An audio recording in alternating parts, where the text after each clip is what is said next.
Dr. Doom said the Fed is too little too late. This crisis is now becoming an emergency level now. Hell is coming. Dr. Doom is back with an emergency ominous warning that just became real. And of course, smash the like button.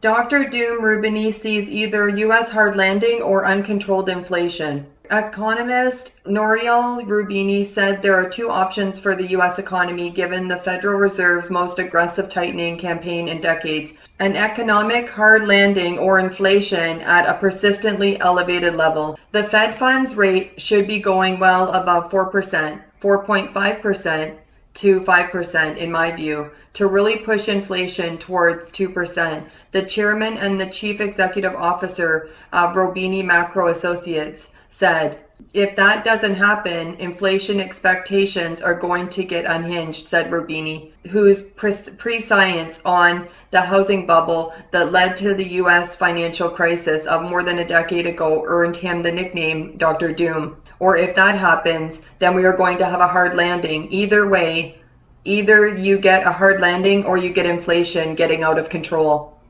The central bank's latest dot plot of interest rate projections published after the June policy meeting suggested that federal fund rates will reach around 3.375% by the end of this year and almost 3.8% by the end of 2023. That's not hawkish enough, said Rubini. Even if you have 3.8%, we have inflation still well above target, around 8%. Falling only gradually, he said. Markets expecting a pivot and the Fed cutting rates next year, to me sounds delusional.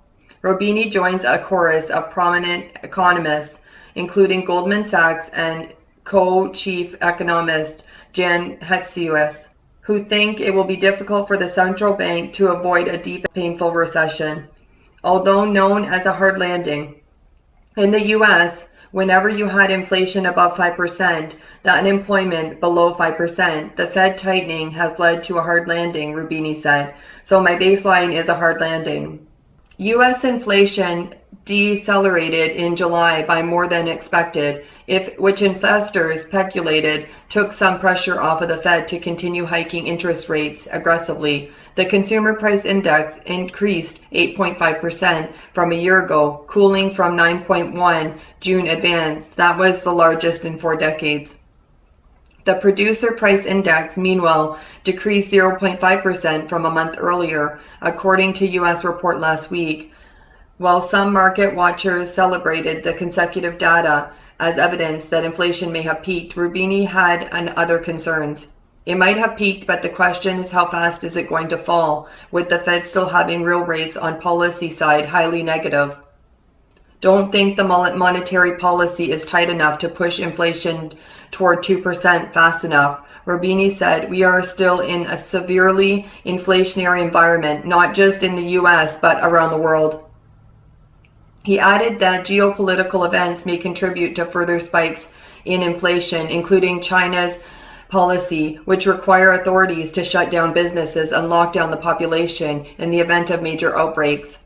Rubini also said the ongoing war in Ukraine may put pressure anew on commodity prices, particularly energy, and expressed concern on the possibility of wage price spiral. Take a look at this chart. You can see the blue represents the inverted yield curve and the red represents the Fed funds rate. Look at how inverted we are right now.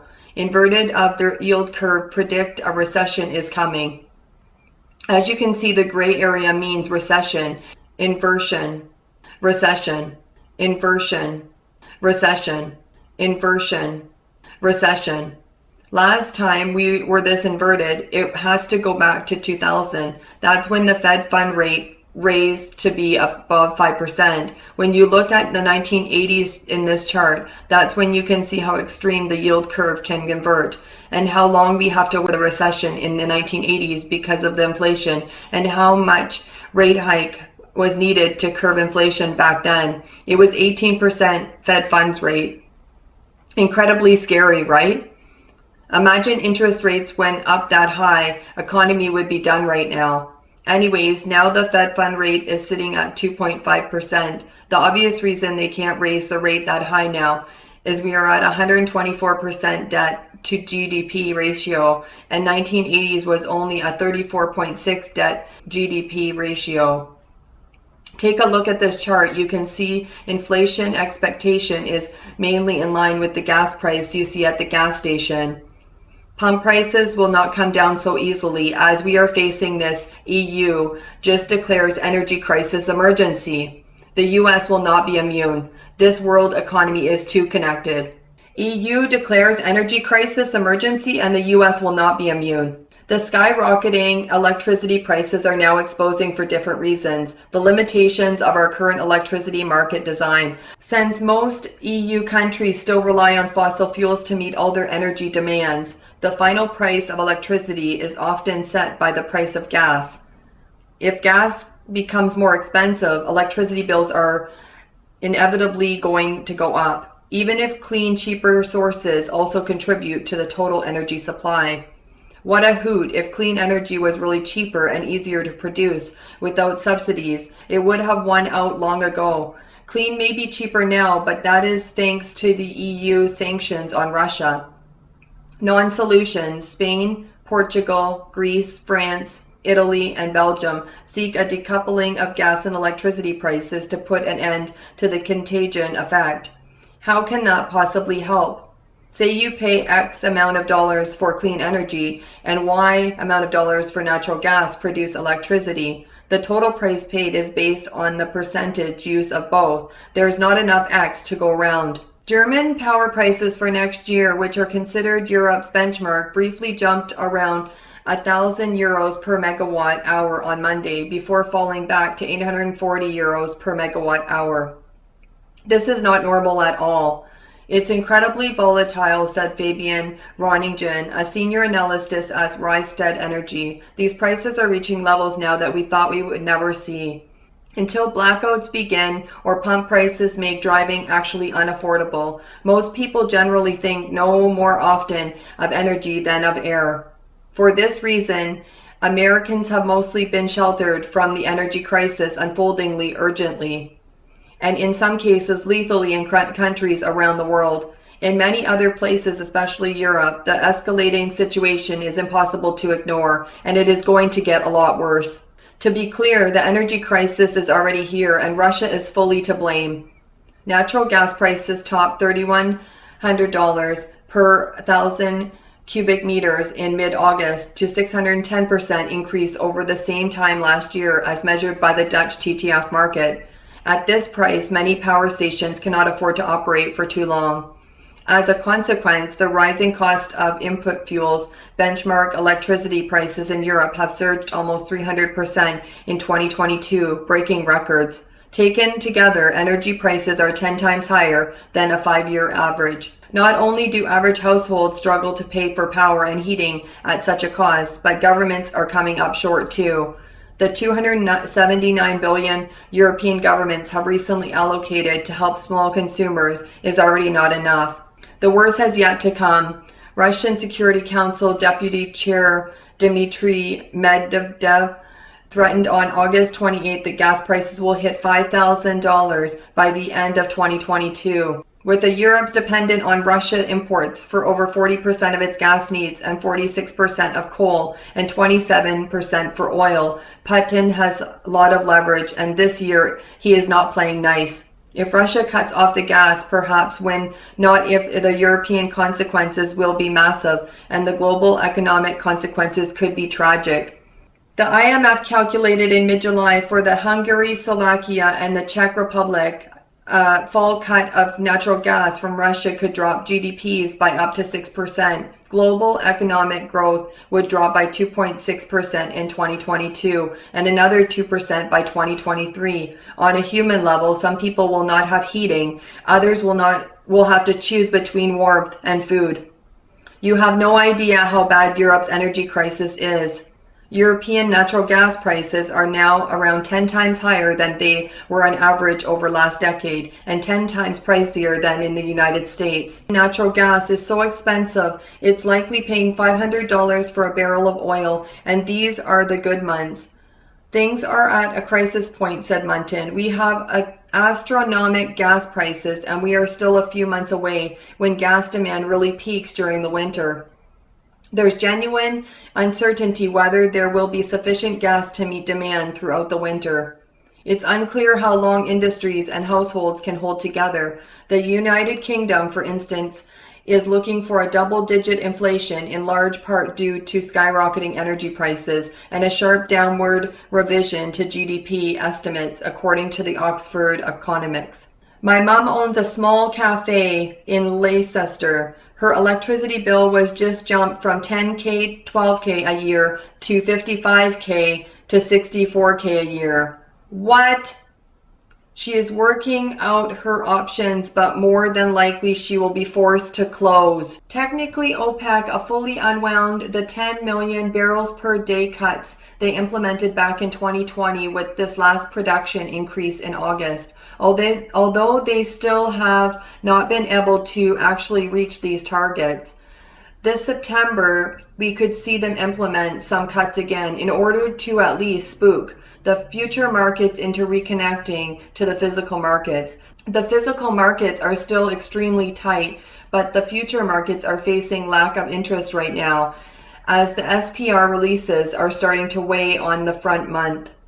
Along with Russian oil still making it to the market and China still on lockdowns due to their zero spreading policy, the Saudis really need Brent above $100 for their budget and to cover expenses for their NEOM project in the desert. If they do decide on cuts at the next meeting at the end of this month, this could be a bullish fall. We already have SPR releases ending at the end of October. When inventories are taken out of the SPR, they are added into reporting commercial crude inventories. Once those draws stop, that means there is less added to commercial crude inventories. Once they start replenishing the SPR, those are taken from commercial crude inventories. In other words, once those draws stop, there will be fewer barrels available on the market. If and when they start replenishing, would take even more barrels off the commercial market. In addition, the People's Party Congress in China also due around that time. I suspect XI will have to open up China before then as he seeks re-election. Additional cuts from OPEC would tighten the extremely tight market already. Seasonally, we usually see a pullback in the oil markets due to natural demand declines. We may see the opposite instead. Take a look at these charts. Europe power prices still skyrocketing. Day ahead electricity prices in Europe are eye-watering, with lots of countries getting record highs for today. Notable to see the Nordics close at 400 euros per megawatt and Germany at 600 euros before 2020. Anything above 75 euros to 100 was considered expensive. Germany power costs are now over 1,000 per barrel of oil. Equivalent, this is completely unsustainable. Europe is headed for a recession.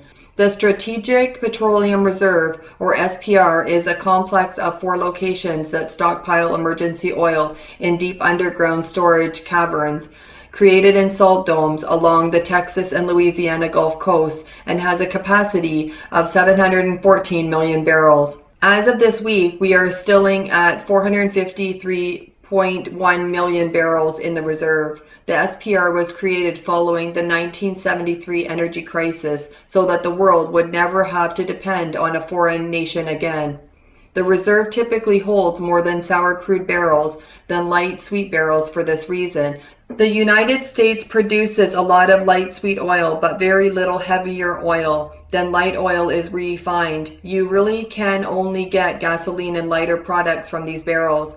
We need heavier barrels in order to make heavier distilled products that we need. Jet fuel, oil, heating oil, which is mostly what we import from other countries. So far, the U.S. has mostly drained these heavier barrels, and for the first time, there is more light oil in the reserve than heavy oil in the reserve.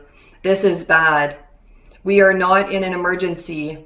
High gas prices are not an emergency. U.S. should not sell our SPR oil to China. Let us hope we never see a crisis happen, but if we do, we have no buffer. If you are worried about the economy heading into a world crisis with China, why not write a book today with me? Become an author, start a brand new life with abundance mindset, become an entrepreneur, and you can create your own future and decide how much money you're going to make. No more worries about your boss's painful comments or ridiculous orders. What do you want to say to your boss right now? Let me hear in the comment section below. Okay, I'm going to show you the book Ignite the Passion, Co-Create Your Dreams by David Vine and Jama. This book, there's one quote I'm just going to read here. Abundance and attitude. I have touched on a lot of thoughts and content around working together as well as empowerment in this chapter, as we all need a growth mindset within ourselves. Now it's time to reflect on an article I wrote, which is important for everyone. It is a special message about abundance. This can be very powerful stuff if you feel that it's important to your special soul within. So this is all about abundance mindset and to have the attitude of abundance. It's so important to have that. So this is just a sneak peek of Ignite the Passion, Co-Create Your Dreams. So I will post the link for you. And the 3 most important influencers you need to meet by Lee Vincent. The foreword is written by myself.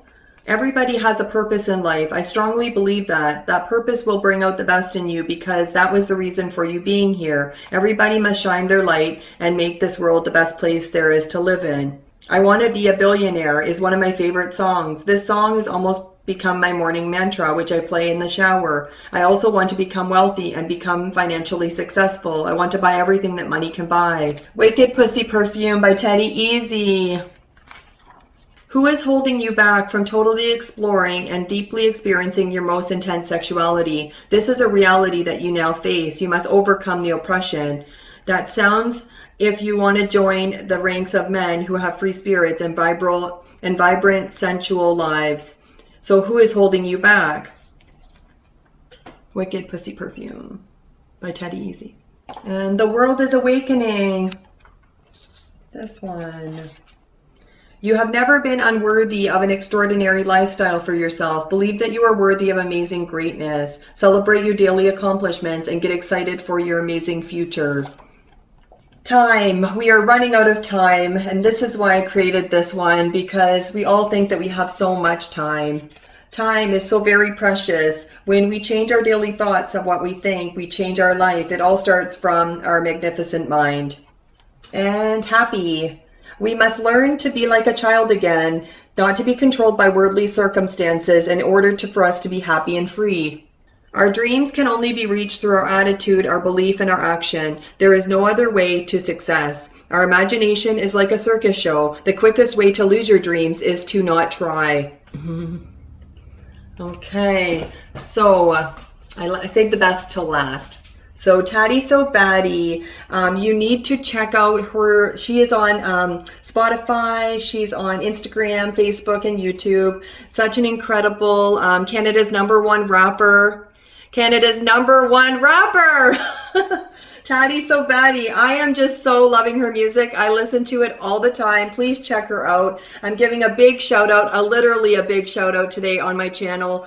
And so I actually want you to check out the song Meet Me in the Club, that song.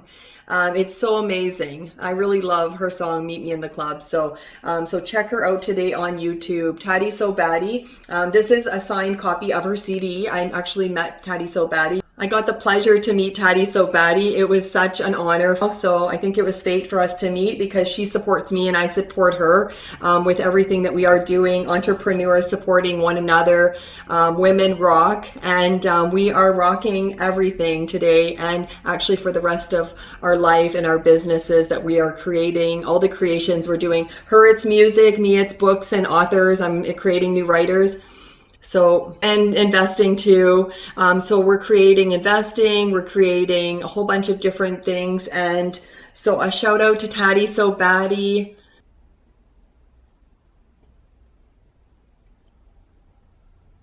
So I hope you've enjoyed my video today. I need to speak the truth on my channel. And these are scary times. Get scared.